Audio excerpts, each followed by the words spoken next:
What is up, everybody? Today we are going to speak about the difference between weight loss and fat loss. This might sound like semantic, but words do matter, and there is a pretty significant difference between weight loss and fat loss.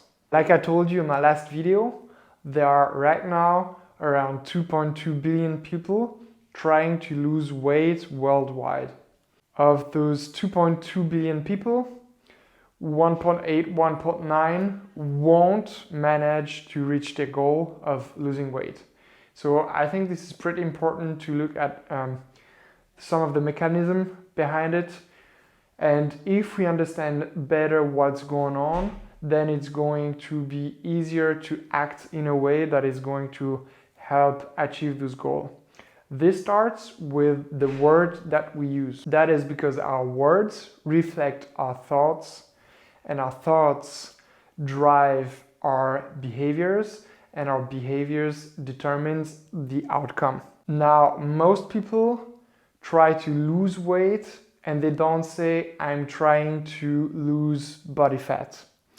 But in fact, what they mean when they say I want to lose weight is I want to lose body fat, because you could also just take a laxative, go to the toilet, and then you come out of it 2 or 3 kilos lighter, but nothing has changed in your body composition. Body composition is the relationship between how much body fat we have and lean mass. Lean mass refers to everything that is not body fat, and most of the time we think of lean mass as muscles.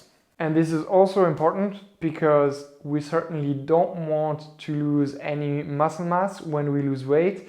And as you probably know, muscles are heavier than body fat. So a very, very, very, very common mistake is one, to measure your progress only with the scale. So it's the only way that you see if your weight goes up and down, and thus whether you are making progress or not. The problem with using the scale as your only reference for your progress is that it doesn't say anything about the way you look. It doesn't say anything about what kind of weight you are losing. So if it's just poo, if it's muscle, if it's water.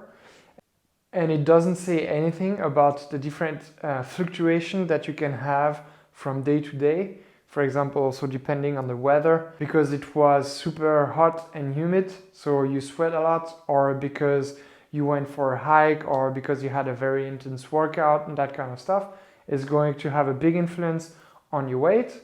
But this is something that is super easy to forget, and that starts to play trick on our minds when we don't really think about it and take some distance with the whole process. So far, we've seen that weight loss is not the same as fat loss, that we definitely want to lose the body fat and retain our muscle mass.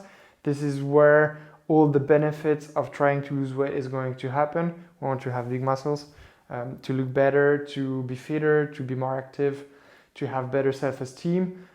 So keep the muscle, get rid of the body fat. Number 3 is that using the scale as the only reference for your progress is not a good thing. So it definitely raises a few questions like, okay, but what can you use for other references to track your progress? Also, how can you retain the muscle mass and make sure that you get rid of the body fat?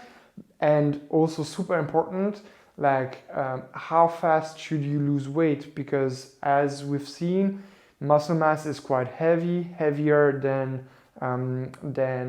body fat. So you could lose a lot of weight quite rapidly, but it would most likely be a sign of muscle loss, which we do not want to have.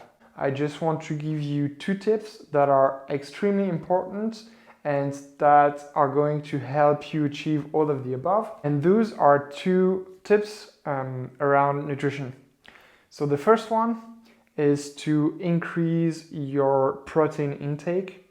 This is super important when you go into a calorie deficit. When you try to lose weight, you want to eat enough protein to minimize the chances of burning your muscles as fuel. This is super important.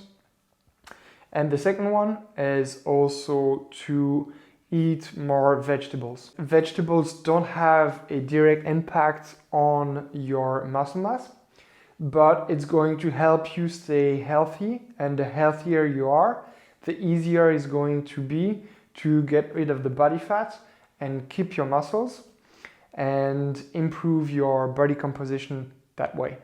And as a last tip that is super easy to implement, that is also free, and that is also going to help you get rid of body fat and keep your muscle mass, is to sleep enough. Sleep has a big influence in the kind of fuel that your body is going to use, and we want to make sure that the body is not using your muscle as a fuel source, but is using the body fat that you have as a reserve. So sleep enough, eat enough protein, and eat enough vegetables.